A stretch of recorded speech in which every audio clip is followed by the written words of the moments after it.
Bonjour Pengies and welcome to Pat Peng's Cast, the show that dives you into the world as I see it. I'm Patrick, your host, and this is Season 1, Episode 6, called Paris on the Move, where we explore the quirky ways to navigate the maze of Parisian streets. From the art of Parisian walking to mastering the metro map, join me with my very special guest today to know all about that in just a second. Stay tuned.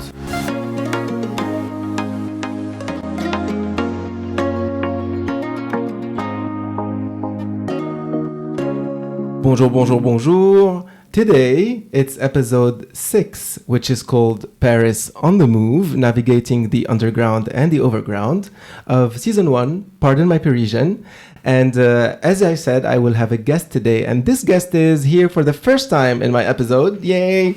It's Marie. Hello, Marie. How are you? Bonjour, Patrick. Bonjour. Fine, and you? I'm very good. Thank you very much. And welcome to this episode. Thank and to you. This and you will be here. You will be coming back, I guess. If I hope so. Today. Yes. Yes. I hope it's going to go well so that you accept to come back. So as we said, today we're going to talk about the way Parisians travel, move within the city.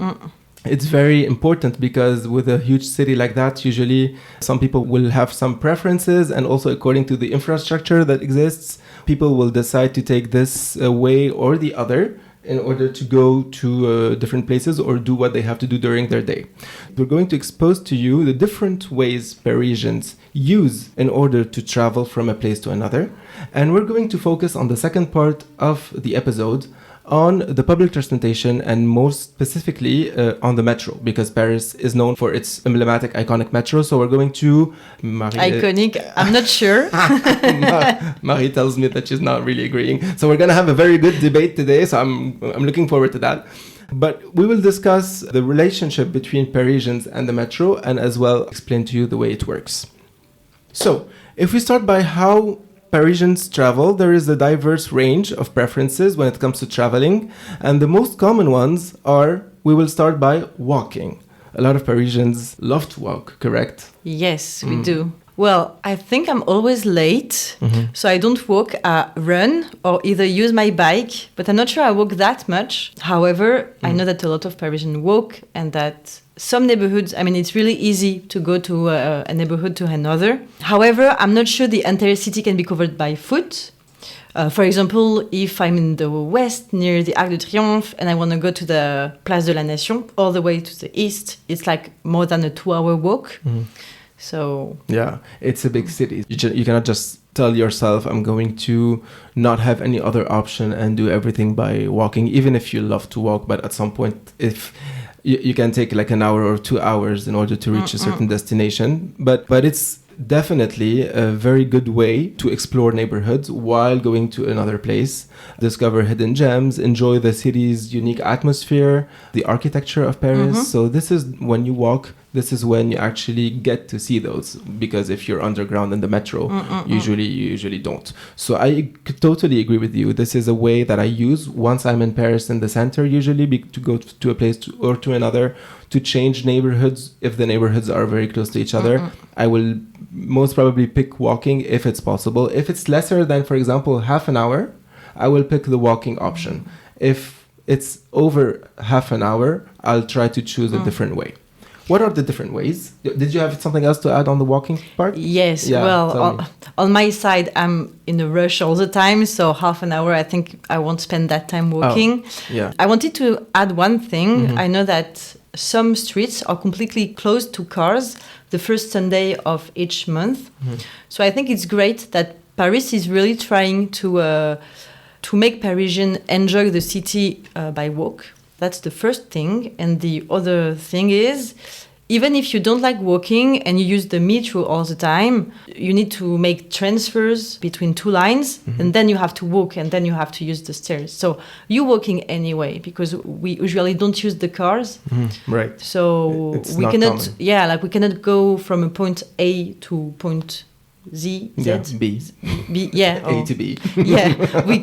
We cannot go. Let's start by B, and then Yeah, we cannot go from A to B without walking. I mean, except if you have like a personal driver, obviously. Yeah, sure. Which I don't. Well, which is very few, unless Yeah. unless you're called Emily in Paris and you have Exactly. money and you're an executive marketing whatever the director, and you only travel by car and by taxi, which we never saw her, by the way, taking any public transportation or anything else but a taxi. She's very lucky. Well, which brings us to public transportation, the metro, but also there are other mode of transportation like buses, trams, trains that are bigger that goes to the suburbs, etc. So yeah. Do you take them? And if yes, in which occasion? Well, yes, I do. Not often because I have an electric bike, which I use almost every day. So I'm sure that Paris is a city well served by public transportation. Right. I can use the metro if I need to go like to the other side of Paris, or if I go in the suburbs to visit my family. Yeah. But otherwise, in my everyday life, I always use my bike. Yeah. Well, which is much more enjoyable than taking public transportation, even Yes. if there are good ones. Yes, it's and always- and even if it's raining, I prefer to take my bike rather than oh, really? taking the metro. Yes. Oh, yeah. Even if it's raining. Yes. If you pay attention to your surroundings, then it's fine. True. So, Exactly. Well, I take public transportation since I don't live in the center of Paris, and if I want to go out, I take public transportation to reach the place I want to go to. Obviously. And then if we have to move within the center or within the limits around the center, then I'll walk. But in order to reach that place, I tend to go to take public transportation because I chose to live next to my work. Yes, And, that's why. and the way I go to work is either walking or with the electric scooter. We'll get back to that in a bit. Then there is another way of moving in Paris, which is your preferred way, if I Yes. understand well. I see that you're starting to smile. Yes, bikes. Cycling. Tell me more. Well, first of all, Paris is not the city with the most bicycle lanes, but it has undergone the most significant transformation for the last 10 years. Like dozens of millions have been invested. The mayor of the city, Anne Hidalgo, she has launched a big plan to transform the city. And actually, we see more and more Parisians riding a bike. And I must say that, well, as a bike lover, I'm really happy with all these transformations. But some people, especially people using cars in their daily life, like suburbans or taxis, are really mad at her. She has also decided to close the Quai to cars, I don't know, like 6 or 7 years ago. And now it's an amazing place to walk, to ride a bike, to enjoy the sunset peacefully, almost peacefully. Yeah. Depends. And also, during the pandemic, the government has even offered like a 50 € voucher to French people to finance bike repairs. Oh, well. Yeah. Okay. So, well, as you said, it made some people happy. It made some people unhappy. It depends on the way you chose to come to Paris and go from a place to another. But yeah, a lot of roads are now actually limited to cycling and to bikes. The first, obviously, avenue that comes to my mind is the Rue de Rivoli, which is one of the biggest, was historically one of the biggest and busiest roads when it comes to car traffic, and now it's completely blocked to cars except taxis and buses, right? I'm not sure, really. It is. I think because I know it's a one-way road now compared to before. It is a one-way road, and if you look well, the cars that it's only taxis are authorized are either taxis or in French we say VTC, or like car sharing, like Uber or Bolt. So these are the cars that are allowed to take the street, Rue de Rivoli, or obviously the buses, they are definitely allowed to. But apart from that, any private car is not allowed to use this street. And you have to know that this street is actually connecting big parts of the city to each other. And it's crossing the city actually from Place de la Concorde all the way to Bastille. To Bastille, yes. So it's a very important traffic axe that is now entirely, except for public cars, entirely made for either electric scooters or bikes or just walk. You cannot really walk because bikes, the bikes are becoming even more dangerous than cars on this road. Sometimes they because they don't really always stop at stop signs, at the red lights. Stop signs? Red lights. Red lights? Red lights. What do you mean? Yeah, I don't know what it is. You do. I don't know what it is. Because you do. Oh, you don't even know. You are part of those people. I don't know what it is. No, but sometimes they can be really dangerous for pedestrians. Yeah, because they don't look at the surroundings. Exactly. They just look at the phone and cross the streets. The pedestrians. Okay, yes. you are still remaining on team cycling. Okay, I see. Okay, I see where we're going here. We're not going anywhere.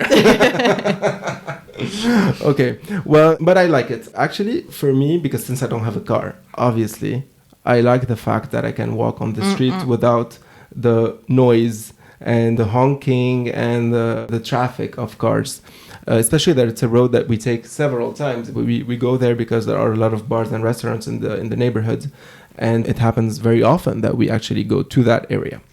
Now that we talked about cycling, the next part is electric scooters. And yeah, as I told you, there are none anymore available for rent. And this is a rule that has been actually voted for recently. Because before that, we had a lot of companies renting electric scooters to the public. And these electric scooters were actually being left on the street wherever. Broken, thrown in the Seine River. Thrown in the Canal Saint-Martin. When they actually emptied the Canal Saint-Martin, they found a lot of those electrical scooters in the water. At the bottom. Thank you. So this is not available anymore, but if you own a private electric scooter, you can still move around the city without any problem. And this is what I've done recently. So now that I have an electric scooter, what I do is I take it with public transportation to reach the first main station in Paris, and then I can move around in Paris with my electric scooter in a much easier way. And I also use it to go to work, and it's 16 minutes instead of 35 minutes with public transportation. So it really makes sense for me to use it to go to work. You don't have any electric scooters since you have a bike which is electric as well. So you will not collect all the different... It's not your hobby. Okay. Now, the next way to move is car sharing. And when we say car sharing, we mean Uber kind of stuff, Uber application or Bolt application. Before that, like several years ago, there was also just like the bike sharing.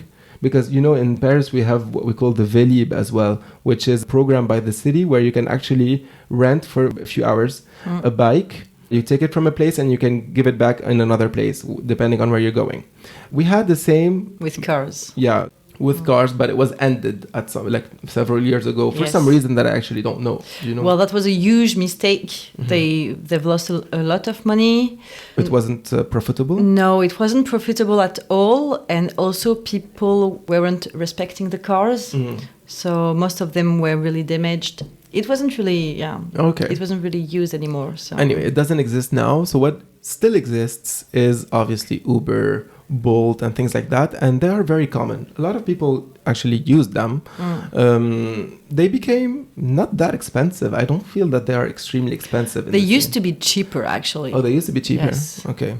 Well, it's fine. If you made the choice not to own a car, and this is my situation, I am saving on insurance for the car. I'm saving on a parking spot in order to park it at my place or in Paris.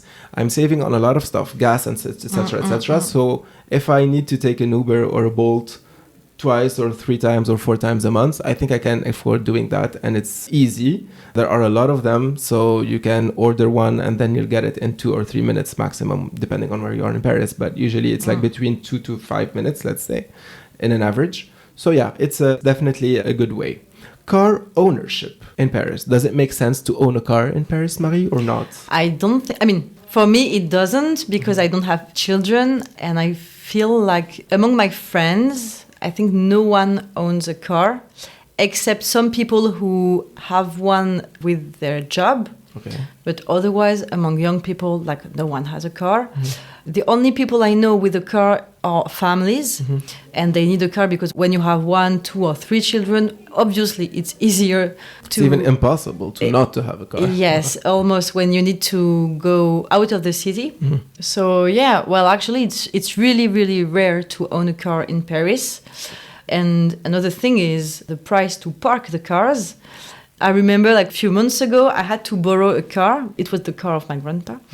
And I needed to park in Paris. And the price, oh my gosh, like an hour of park. An hour, 1 hour. Yes. Yeah. 1 hour was like, I mean, it wasn't even that crazy. It was like maybe like €6.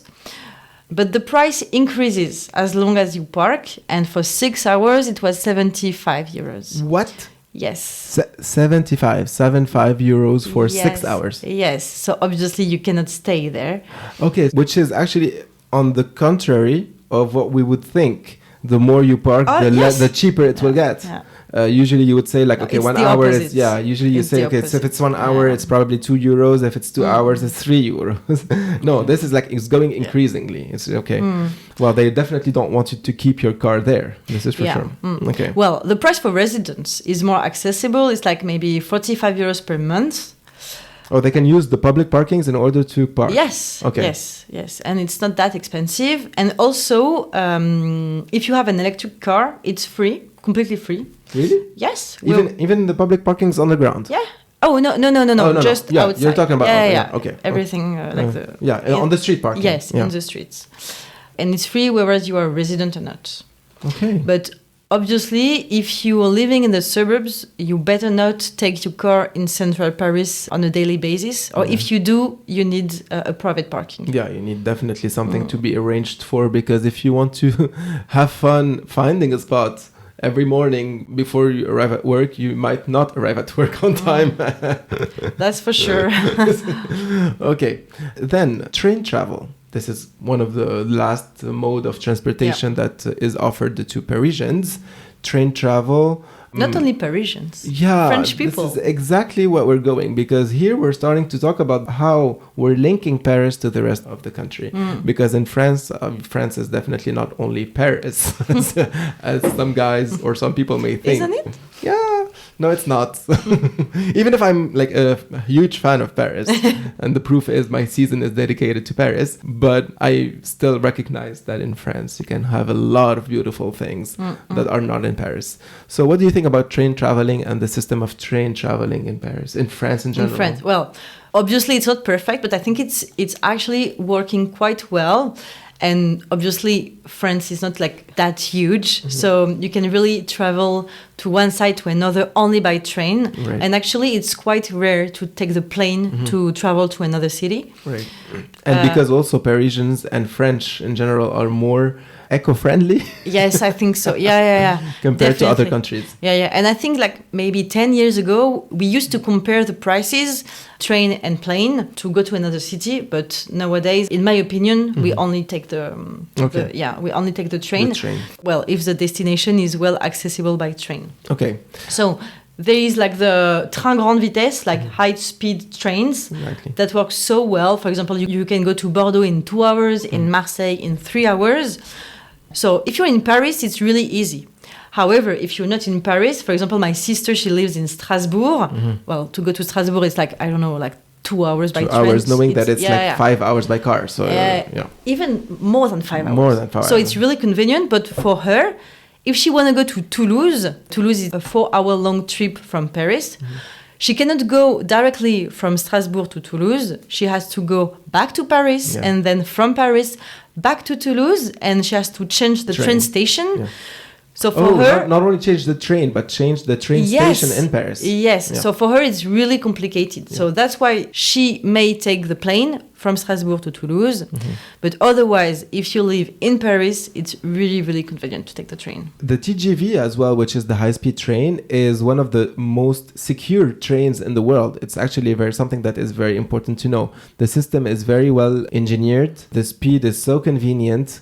The trains are let's face it, it's very comfortable to be inside a TGV train in France compared to other countries where we actually... And we have Wi-Fi. It's really convenient to work in the train. I often need to go to either Marseille or Nantes for work. And I just like work in the train exactly like if I was in the office. Yeah, exactly. This is why a lot of professionals also like to take the train instead of the plane. Definitely. Because they have time to work. They still have time to open their laptops and continue working and do their meetings if they have to. Okay, so Now that we've talked about all the general ways Parisians use in order to move from a place to another, I suggest we focus a bit on that public transportation system that we talked about earlier. So let's start a bit by the history of what we call the metro, the métro in the French accent. So it was inaugurated in the 1900s. Well, it's actually in 1900 exactly, on July 19. And it was part of the World's Fair, Exposition Universelle, just like the Eiffel Tower. Yeah.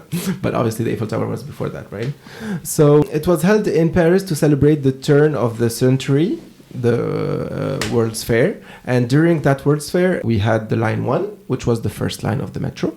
And it was running from Porte de Vincennes to Porte Maillot. That was the first line to open.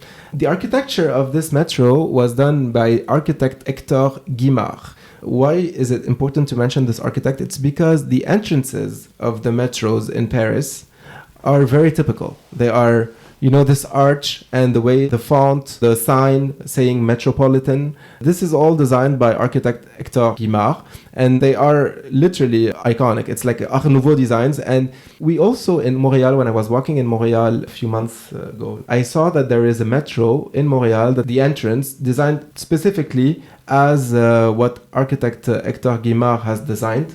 So the entrance exactly looks like the entrance of a Parisian metro. So it's very beautiful. I really love these entrances. The early expansion has started after the success of Line 1. So we had a rapid extension of the metro network with additional lines in the subsequent years that were opened that connected various parts of the city in order to improve the accessibility to different neighborhoods of Paris. Then we also have the World War II that played a big role in sheltering Parisians during the air raids and the bombings. So it marked a bit the life of Parisians during that period. In 1977, we started to see the expansion of the network, but in a different way. Not only the small metro trains that we know, but also different kinds of trains called the RER or RER, Réseau Express Régional, Regional Express Network. So these kind of trains actually are dedicated to connect Paris to its suburbs.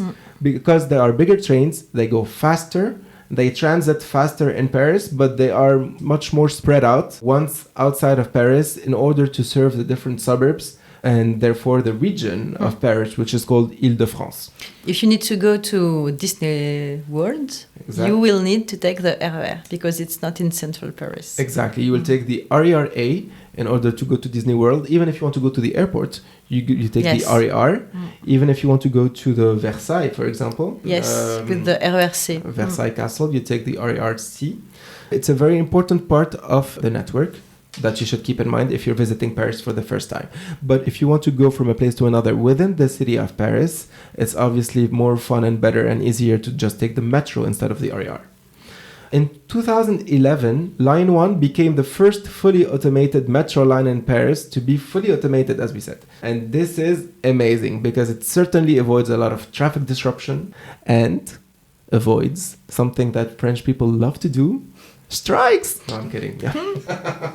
So let's dig deeper into the status and operations of the metro. So the network comprises 16 lines from 1 to 14 and the 3 bis and the 7 bis. So it makes 16 lines overall. I think that we both agree, Marie, that line 13 is the worst. I think so. I don't use it a lot. Well, I must say I haven't used it for maybe 3 to 4 years. Oh, really? Yeah, but if you speak to Parisians, everyone will agree. It's the worst. Yeah, I used it recently, the last couple of years, in order to go to the gym. You went to the gym without me? I told Patrick? you that there is a class in Montparnasse. I'm heartbroken. You never liked it because it wasn't a very... it's too far away. It's too far away. You said it's too easy. The course is too easy for you because it wasn't an advanced class.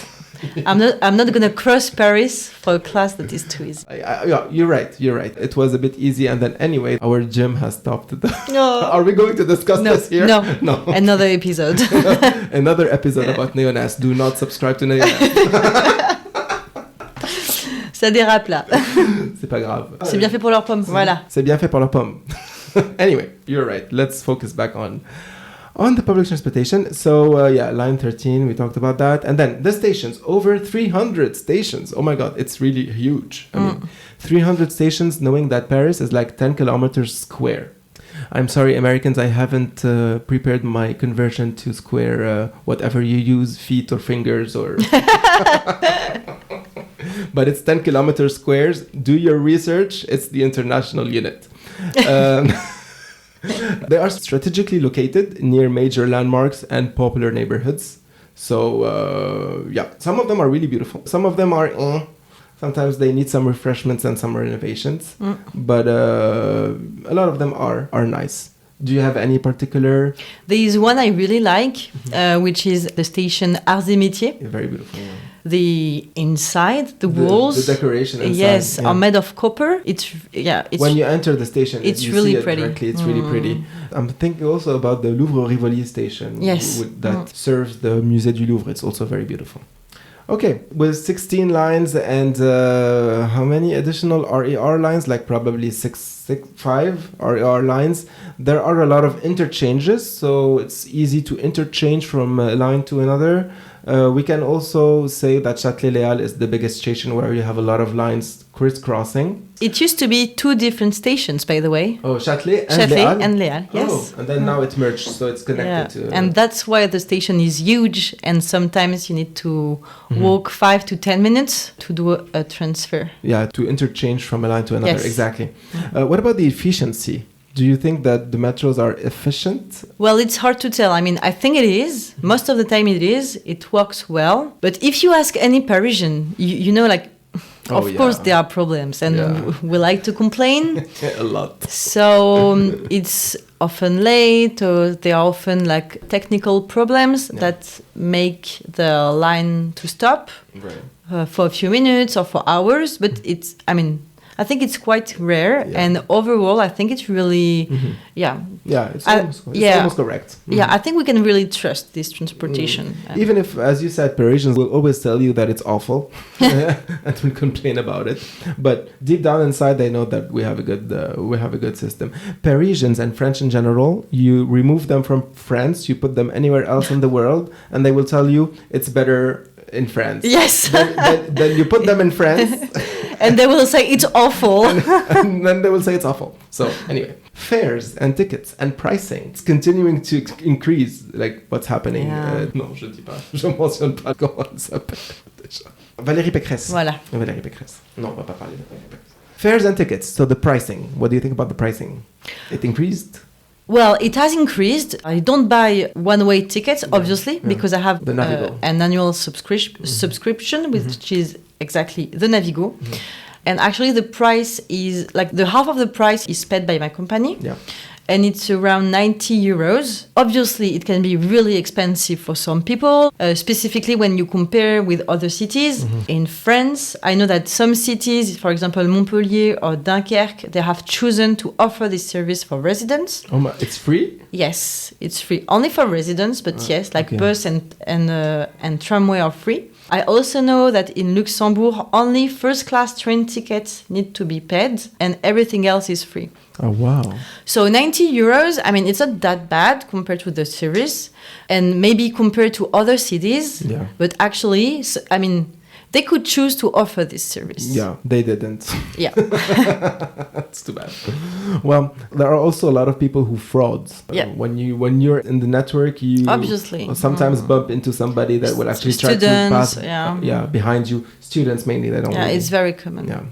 And there's no tap and go system? Yes, but it's not with a credit card. For example, in London, for strangers, okay. Yeah, you can use the metro only with a credit card, while here you need to buy a specific card, then put one-way tickets or I don't know, tickets on it, and then use it. Exactly. Or you have a subscription. So for foreigners, it would be better to have the tap and go system with the credit card so that it fluidify the traffic or they won't have to stop at the machine and wait for 10 minutes in order to purchase their ticket. I think this is going to be a huge problem during the Olympic Games. Yes. The lines will be huge in order to purchase tickets. Accessibility. Are the stations and the trains in Paris accessible for people who need a better accessibility or not? Well, not really. I think that's a huge problem.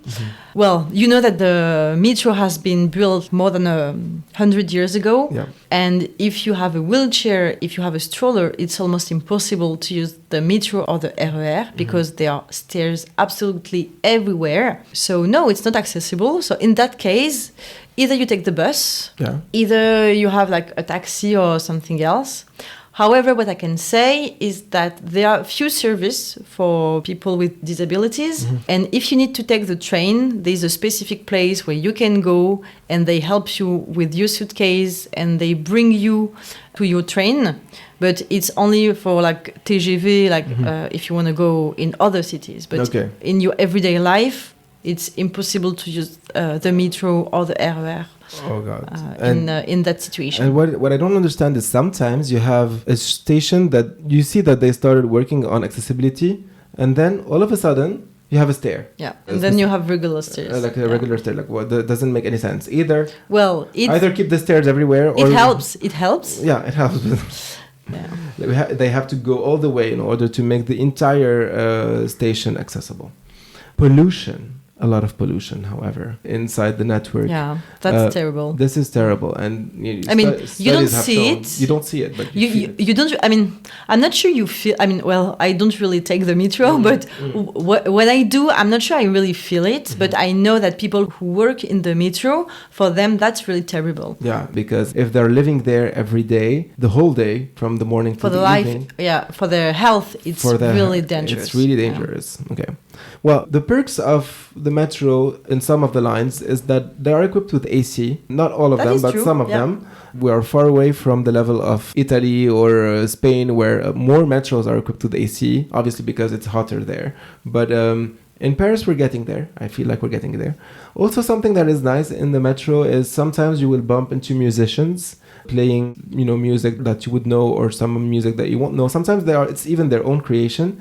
And these musicians are not just here by coincidence, or anybody on the street can get in the metro network and play the music. They are selected by people from the RITP, which is the company that is running the metro. You need a specific authorization. Exactly. Yeah. So it's good to know. It's controlled. Not everybody can do that.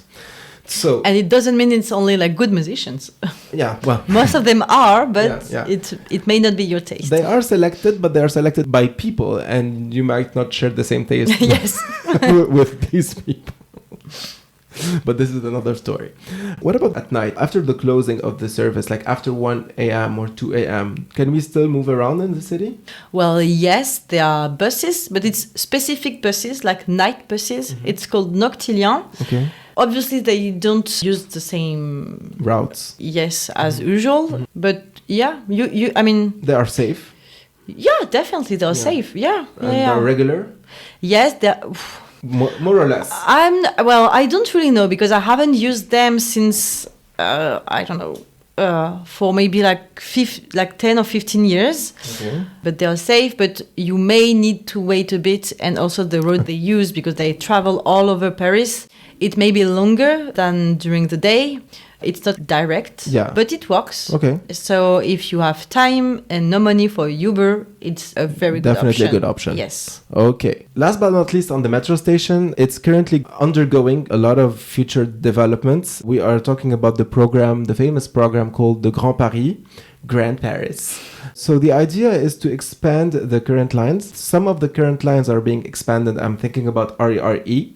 And they are building new lines like the Metro 15, 16, 17, etc. And the idea is also to expand the network outside of Paris. Metro 15, for example, is aiming to go around Paris in a circular way in order to serve the different first suburbs of the city. But you have also other metro lines which will be even going further away. One of the metro lines will even go to the airport. So this is something good because RERB is not always very efficient. And this is the one serving the airport. So these are good projects. And we hope that we're going to see the end of those big projects a bit soon. Some of them had to be open for the Olympic Games, but I'm not sure that they are still on time. I think they are very late. I have no idea. You will guys see when you come to Paris. If some of you are planning on coming, you will let me know. I won't be here. Anyway. I won't be here. You won't be here neither. I won't be here either. I don't think Parisians will be here in the Olympic Games. So we will... Well, actually, the government told us to leave Paris or to work at home. Or also, I've seen prints in the RER saying that if you're in Paris during the Olympics, you have to anticipate the way you're going to move from one place to another because the public transport will be completely overcrowded. Yeah. I mean, good luck. I mean, for the ones who are going to take public transportation during the Olympic Games, I don't know what to say. Yeah, I don't know what to say apart from either, as you said, we're going to pray for you or good luck or anyway. To conclude this episode, because we're reaching the end, I'm so sad. Parisians appreciate the mix of transportation, as we mentioned during this episode. There are a lot of options available to them, and they are allowed to choose the mode that suits them the best. And it will be according to their needs and the specific demands of each journey. Also, the Parisian metro is not just a means of transportation, but also became something that Parisians are some of them are very proud of. It's like an integral part of the city. It provides locals and visitors with an efficient way to navigate the city and to go to the main neighborhoods. But apart from the metro, you can still have a lot of different options, as we said, in order to benefit from the city's outside area even more. And there's nothing better than walking, if you ask me. When you're in Paris and you're not too far away from another destination and you're a tourist, so you don't have... I mean, you have time, unless you live in Paris, which I understand, Marie, when you say that you are always busy. But if you're a tourist and you have the whole day for you, just walk. You might bump into something in the way that is worth visiting, where you will stop and enjoy a coffee or something on the road, on the way to your final destination. So, we have reached the end of our episode 6, right? Yeah, yes. Episode 6. I made it. Episode 6. Thank you so much, Marie, for being here today and for participating in this episode. This was very interesting. Thank you, Patrick. Thank you, Penguins, for listening. Oh, yeah. I hope you liked. I hope you'll come back. I hope so. But meanwhile, for you guys, you, the ones who are listening to me, this is your beginning of your mission to subscribe to this podcast and like the episode on the platform you're listening from, whether it's Anrami, Amazon, Apple Podcasts, Deezer, Spotify, YouTube, and YouTube Music. If you need any additional information, you can also log into my website, patricksayek.com/patpengscast, and you'll find all the information over there. If you have any comments, if you think that we missed something, Marie and I, during the episode, do not hesitate to contact me and give me your feedback about this episode and about the podcast in general. It will be a pleasure to read your comments. See you in 2 weeks, Pengies!